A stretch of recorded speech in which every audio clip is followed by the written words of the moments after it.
What could you do to protect your pets if you're sick or injured? My product, Save My Pet ID tag, helps you ensure that your beloved pets are safe and well cared for, even when life isn't what you expect. I'm talking Dr. Rena Carlson, and you're on a mission this month because of Mother Nature, right? We are, and our top priority for the AVMA is to do everything we can and get all kinds of information out so that everybody can keep their pets safe during some of these times that can be stressful and worrisome. So being prepared is the number one thing. So this is awesome, and I appreciate some time to be able to talk about what we can do. Well, I need to share that on May 28th here in Dallas, we had a tornado. And we live in a subdivision called Little Forest Hills, trees. And 3 of my neighbors' 80-year-old plus trees uprooted and went poof into our backyard, landed on this backyard office, ruined our heavy metal patio. We have a thing for our grills, a big gazebo, gone. Power out for 5 days. But we had our 6 pets in our walk-in closet. It was kind of scary, but we had things in preparation. And you said the key word, be prepared. Because I don't know, what about you? I don't think there's any place safe on the planet where the climate is going to always be perfect anymore these days. And it's not just climate. I come from an area where we have earthquakes. So again, weather is huge. Because, of course, with storms and flooding and tornadoes, wintertime with cold, there can be all kinds of extremes. But we do have, again, earthquakes, fires. Yeah, I used to live in California. I got the push and the shove and the womp. Yeah. So it doesn't matter what the potential emergency is. It could be even something like in my area, I've lost power for many hours due to a car crashing into a big power station. So there's just many reasons why we need to be prepared. So speaking of being prepared for yourself, what kind of pets do you have, and what do you do when you think something's bad's going to happen? How do you prepare for your own home and your pets? So obviously, you kind of need to sit down when things are calm and make a checklist. And there's all kinds of online assistance. So avma.org is a great one. We have a whole section on disaster preparedness to make sure you think of all of the things. Because off the top of my head, honestly, I'm probably not going to think of every little detail right now. So go to those checklists and think about what do we need every day, not what we want. What do we absolutely need? Who are your pets? What are the names and what kind I have Rocket and Missy, my 2 cats. I told you tabbies are absolutely just melt my heart. So I have a tabby named Rocket and a calico. Love them. We travel a lot, so I don't have a dog right now. So I'm kind of missing the companionship of a dog. But we also have chickens. So even if you have livestock, good point. Think about what does that look like, and could I move them? What possible disaster? But really, again, back to what do we absolutely need every day? We need water. We need some food. We need some shelter and protection, whether that's from heat or cold. Yes. So put those checklists together and have a spot down in a pretty convenient place. So you're not digging in the storage room way downstairs trying to find. Yeah, or it's in the drawer underneath all the takeout menus. Exactly. Keep it kind of in an easy closet as you're trying to run out the door so that, again, emergencies happen fast. Sometimes you can be prepared. Sometimes you can say, oh, that storm is coming. I'm going to make sure I'm all set. But an earthquake, you don't have much. You don't have that time. So you want it to be really quick. And then think of your pets. What kind of medications do they need? Good. Make sure you have a spare leash in there. If for kitties, they've got those easy, disposable, portable litter pan type things. Have some and a carrier, right? Carrier, exactly. So again, I'm not going to be able to, off the top of my head.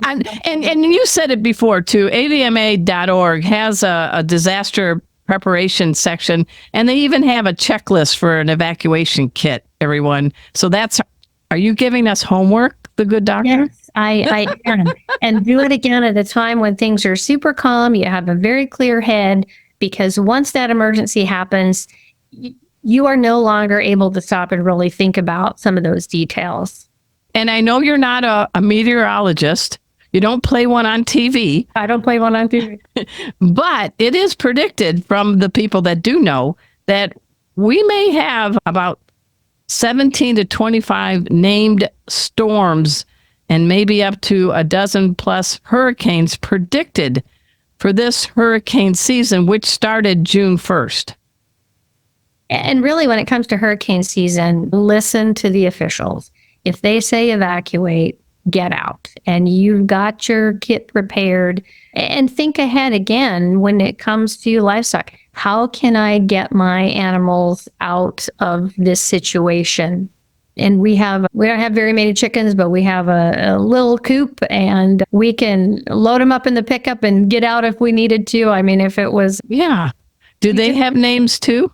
No, I do not have names. Early on, I had a couple that were quite friendly, and I could, as things got a little busier for me, when we've raised new chicks, I've not been as good making friends. Clock, doctor.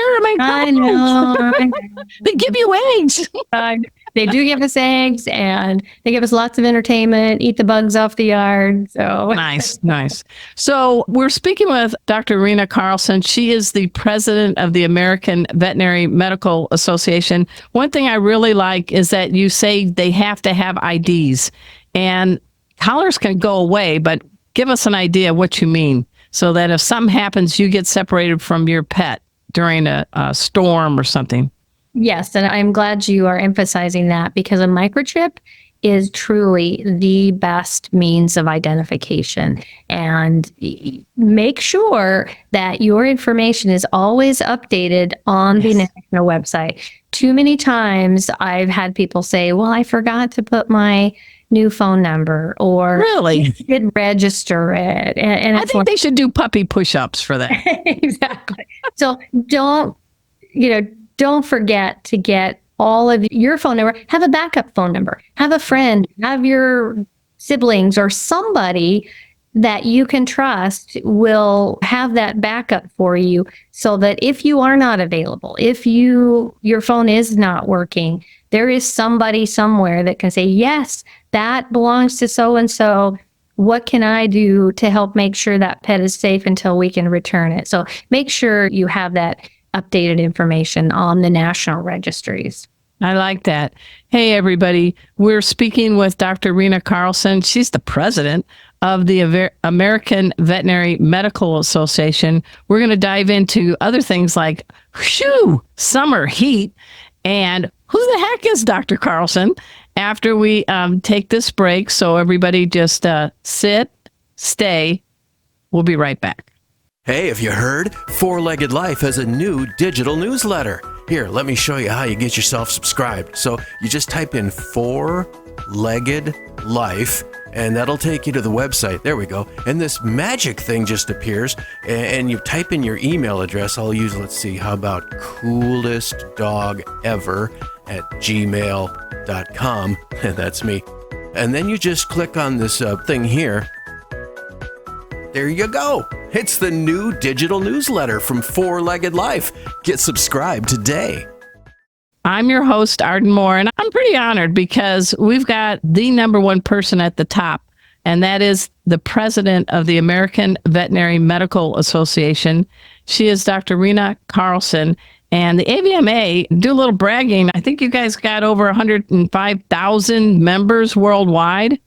We do. And wow.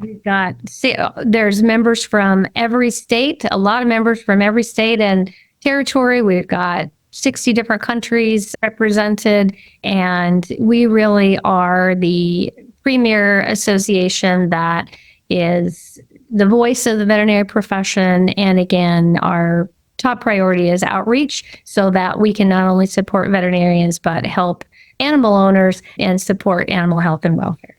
I was kind of surprised. You were founded when Abe Lincoln was president. Like 160 years ago. Yeah. What? Yeah. Somebody had a foresight mindset back then, right? Exactly. You kind of wonder what was the thought process because they absolutely set a foundation for amazing growth, amazing support of this profession. So when you were a little girl, did you sit on the swing set saying, I'm gonna be a veterinarian? Well, how did you get into this? Well, interestingly enough, my story is honestly different than a lot of veterinarians because our profession really is full of so many people who had that passion very early in their life. And I admire that because we're driven by our passion, right? Mhm. That is our primary driver when it comes to what we do every day. And I'm very proud of that as a profession. I have to admit, I grew up in a rural area in southern Idaho. And and we had animals, I was around horses and cows and pigs and of course, Oh dogs. my. Yeah, every species that you could think of that's in Idaho. And honestly, I dreamt of a city life somewhere because that seemed so glamorous. And once I got into college, I decided that maybe wasn't quite for me and started thinking about what I'd want to do. And veterinary medicine really started to be something I started to think about. So I was definitely a late adopter, but it does not mean I have less passion for this profession. Oh, no, yeah, time isn't it? It's what's inside that fuels the passion engine, I think. So you've done a lot. I mean, and we're not making you sound like you're 90 years old because you're not, but you have had to run a small animal practice, right? Tell us a little bit about things you've done. Yeah, so I went to Idaho State University for my undergrad, and that's where And what are they called? What's their mascot? Idaho State Bengals, go Bengals. Bengals. I'm a rabid- Okay, they're not chickens. Okay, all right. No chickens, no chickens. Fierce Okay. Bengals. We are fierce Bengals, and I'm a fierce supporter. But I did my undergrad, and that's kind of where the whole thing started about becoming a veterinarian. And I was fortunate enough I worked hard, and I was accepted at Washington State University. Oh, that's a good vet school. Yeah. Second to my beloved Bengals, I'm a Coug at heart as well. So spent 4 years in vet school in Pullman, Washington, some of the best years of my husband and I's lives. And then once again, it's really funny to think of as a kid, I was dreaming of city life somewhere and the glamour of city life. And we ended up moving right back to our hometown. Oh, okay. Not necessarily thinking we would stay there. We didn't really know what was in store, but started a practice, Alpine Animal Hospital in Pocatello, Idaho, and ended up with the other associate veterinarian. We purchased the practice within about 3 or 4 years of. Wow, that's fast. And we were owners for 25 years, built a new building, grew the practice from 2 veterinarians to 6 over the years, and recently sold to my earlier career associates. Nice. So they're carrying on the legacy of Alpine Animal Hospital. So I'm very proud of that. And now pursuing some fun travel with AVMA. I mean, this is a big job. I mean, we're getting up pre-dawn for this interview because you've got a whole day of interviews today. Yes, I haven't yawned once because you're pretty awesome.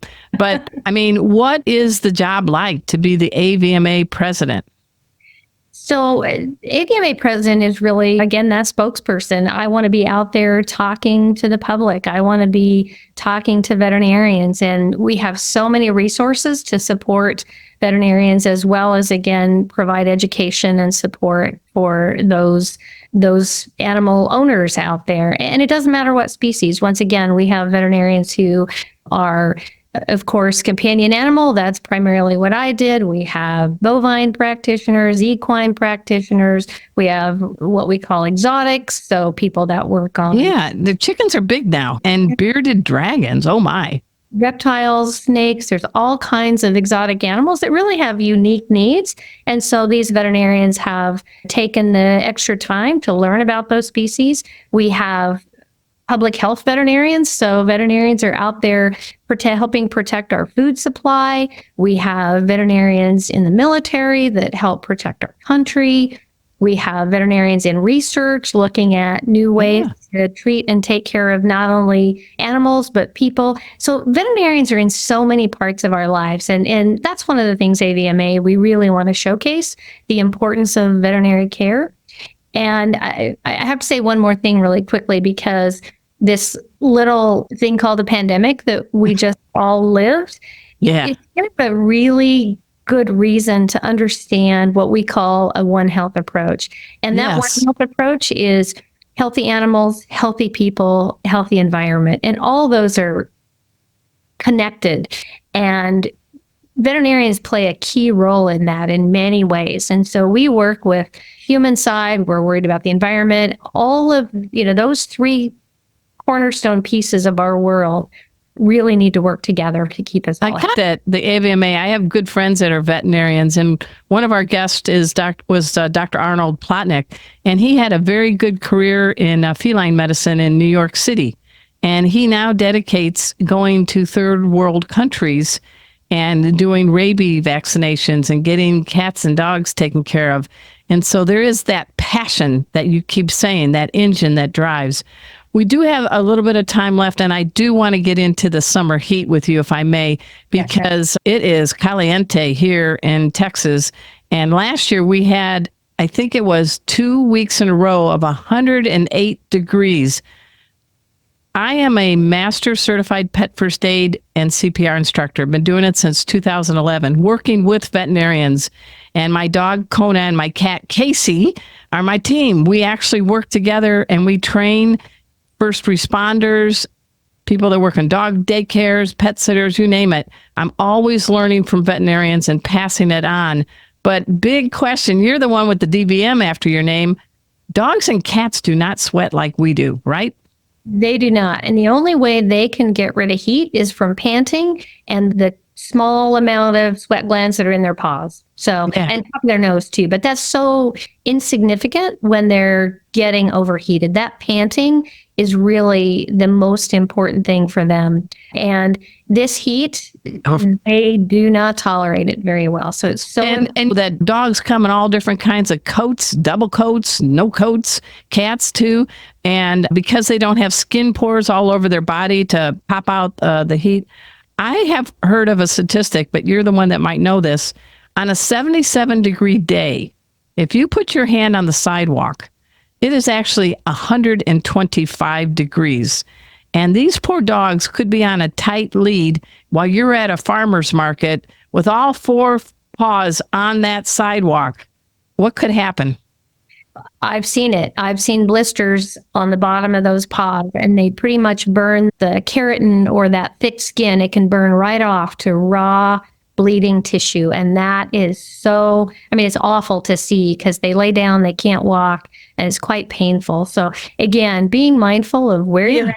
And another thing that's super important, because you mentioned it, all kinds of breeds, ages, sizes, you need to talk to your veterinarian about what your specific animal can tolerate. If your animal is older with heart disease, respiratory disease, there's so many factors that come into play when it comes to what they can tolerate. So your veterinarian is your best resource. I like that. Yeah. And I'm saying to you and asking you, when a dog is sometimes dogs are so doggone loyal, they'll keep pushing themselves to please people, but they could, heat exhaustion, heat stroke is a very painful experience. And I know that, but I wanted to ask you, all right, they're panting. What other things that say you got to get in the shade and you need to give them some cool water? Yes. And again, I want to emphasize not only painful, but deadly, right? Yeah, I actually saw a necropsy of a dog who died of heat stroke, everybody, and the organs do boil. It is awful, and I've obviously seen it. So really, again, being prepared, I can't emphasize that enough. And watching, right? If you're going to the farmer's market, I know you're distracted with friends and things you're buying. Always keep an eye on that animal. Always have water before they start panting. Have a little water bottle that you can kind of get on their nose and say, hey, do you want some water? Yeah. What about dipping their paws in the water? I think I call it, ready? The paws that refresh. There you go. So cool water, yes. Try to stay on the grass. Avoid the sidewalks if you can. Touch again. Get down there and kind of gently tap it yourself and see how hot that actually is. And maybe there are times when it just isn't the right thing to take them. Yes. What about people think more is better? So you got a hot pet in the hot sun. Why is it not a good thing to give them ice cubes or put ice on them? You don't want to cool them down too fast, right? You want to prevent them from getting heated. But if you see them start to pant, you see their eyes kind of have that stressed look, you see them in their eyes, they might be a little weak, looking weak, anything like that, boy, you don't have a lot of time. You've got to get them medical care as soon as you can. Okay. And again, that's the key to prevention, is so much better. So really think about, should I even take them? Yeah, I joke in my classes because I think people learn when they're having a good time and when they feel safe. So I tell people, I created a little saying about heat prevention. Do you want to hear it? Yeah, I do, actually. I say, ice, not nice, baby. That is awesome. That is awesome. Because they can go into shock. That's not good. Exactly. You don't want those extreme changes. You just want them. I can see you dressed up as a vanilla ice wrapper, giving an AVMA slogan on that. How's that? I gave you a whole new career, Dr. Carlson. Don't do that. If my kids or husband knew I was trying to dance around here, they would be horrified. And we just have a couple minutes left, but water is a big thing. Some dogs just dig water. There's even cats that are adventure cats that like being on paddle boards and kayaks and canoes. I had 2 dogs in my past who were original members of the SoCal Surf Dog water safety. So what's some advice you can give us, Dr. Carlson?